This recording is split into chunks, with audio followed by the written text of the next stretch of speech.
इनको अधम यानी नीच कहा गया है। महिलाओं को भी उसी पशु की कैटेगरी में। बिहार के शिक्षा मंत्री चंद्रशेखर की ओर से रामचरितमानस पर दिए गए बयान पर विवाद थमने का नाम नहीं ले रहा है।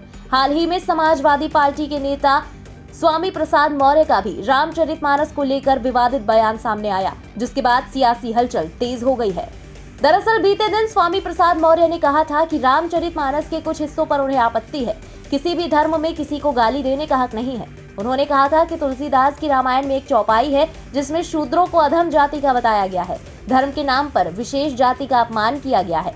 जरा आप भी सुनिए उन्होंने क्या कुछ कहा। देखिए, रामचरितमानस को लेके मुझे कोई एतराज नहीं है, लेकिन रामचरितमानस के कुछ अंश जिसमें जातियों को इंगित करते हुए, वर्ग विशेष को इंगित करते हुए, वर्ण विशेष को इंगित करते हुए कटाक्ष किया गया है, अपमानजनक टिप्पणियां की गई हैं। उन अपमानजनक टिप्पणियों को प्रतिबंधित किया जाना चाहिए, ये हमारी मांग है।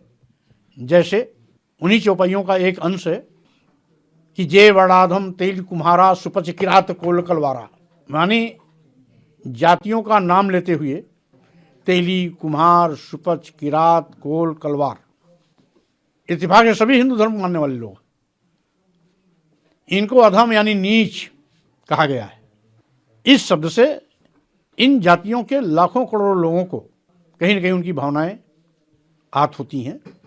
इसी तरीके से एक स्थान पर और आया है जो चौपाई का अंश इस प्रकार है कि ढोल गंवार सूद पशु नारी शकल ताड़ना के अधिकारी। सूद पशु और नारी है, यानी महिलाओं को भी उसी पशु की कैटेगरी में, शूद्र को भी उसी कैटेगरी पशु की कैटेगरी में, सबको ताड़ना, दंडित करना, मारना। कौन सा पाप कर दिया है शूद्रों ने? वो भी हिंदू वर्ण की चौथे पायदान के लोग हैं। देश के सभी आदिवासी, दलित, पिछड़े यही तथाकथित शूद्र वर्ग में आते थे। तो जबकि ये भी हिंदू धर्म के मानने वाले लोग हैं, तो कौन सा ये धर्म है जो अपने ही धर्म के मानने वालों को इस प्रकार से दंडित किए जाने का प्रावधान करता है? वहीं स्वामी प्रसाद मौर्य के इस बयान के बाद इस विवाद ने और तूल पकड़ लिया है। इसी कड़ी में बीजेपी नेता अपर्णा यादव ने स्वामी प्रसाद मौर्य के बयान पर प्रतिक्रिया देते हुए जमकर हमला बोला। उन्होंने कहा कि स्वामी प्रसाद ने रामचरितमानस को पढ़ा ही नहीं। एक नेता की ओर से रामचरितमानस पर इस तरह की टिप्पणी करना उनकी निकृष्ट मानसिकता को दर्शाता था। ये वो अपने चरित्र के बारे में बता रहे हैं।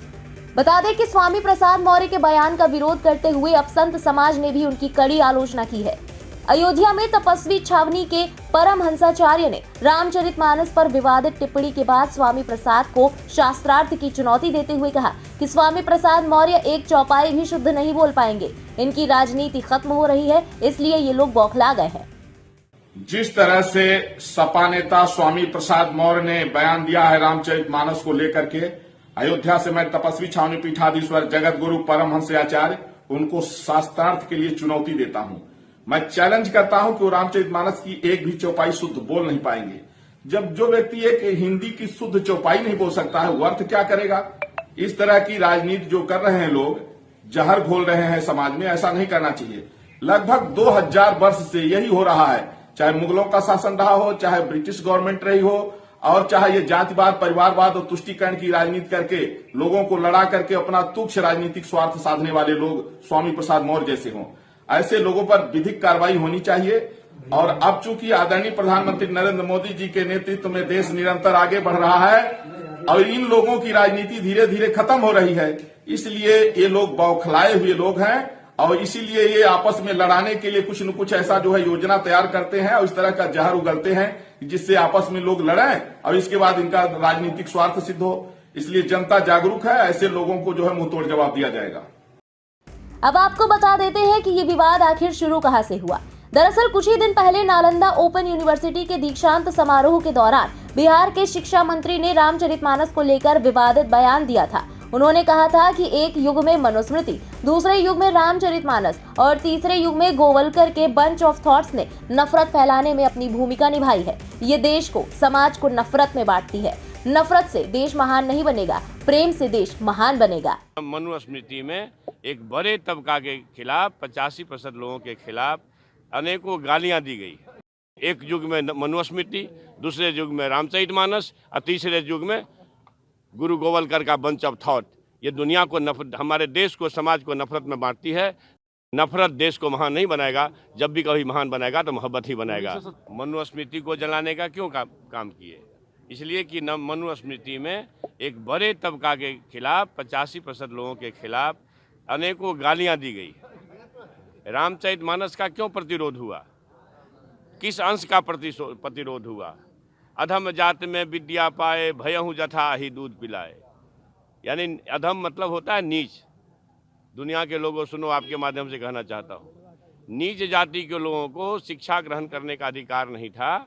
और उसमें कहा गया है कि नीच जाति के लोग शिक्षा ग्रहण करके जहरीला हो जाते हैं, जैसा कि सांप दूध पीने के बाद होता है। हम इस सवाल में मैं इसलिए ये बात कहता हूँ कि इसी चीज़ को कोट करके बाबा साहब अम्बेडकर ने दुनिया के लोगों को बताया।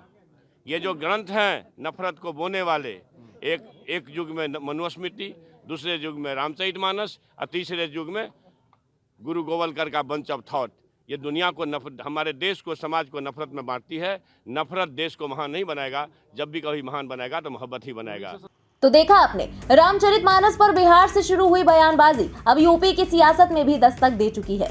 एक तरफ जहां सपा नेता रामचरितमानस के कुछ अंशों को लेकर अपनी आपत्ति जता रहे हैं, तो वहीं बीजेपी और संत समाज इसका कड़ा विरोध करते नजर आ रहे हैं। लेकिन सवाल ये उठता है कि रामचरितमानस से हिंदुओं की आस्था जुड़ी हुई है। ऐसे में रामचरितमानस पर इस तरह सवाल उठाते हुए राजनीतिक बयानबाजी करना कहां तक सही है? फिलहाल रामचरितमानस पर उठा ये विवाद आगे क्या मोड़ लेता है, ये तो वक्त ही बताएगा। फिलहाल आपका इस खबर के बारे में क्या कहना है, कमेंट सेक्शन में लिखकर अपनी राय जरूर बताएं। देश और दुनिया की बाकी बड़ी और अहम खबरों के लिए सब्सक्राइब करें इंडिया पब्लिक खबर के YouTube चैनल को और बेल आइकन दबाना बिल्कुल न भूलें।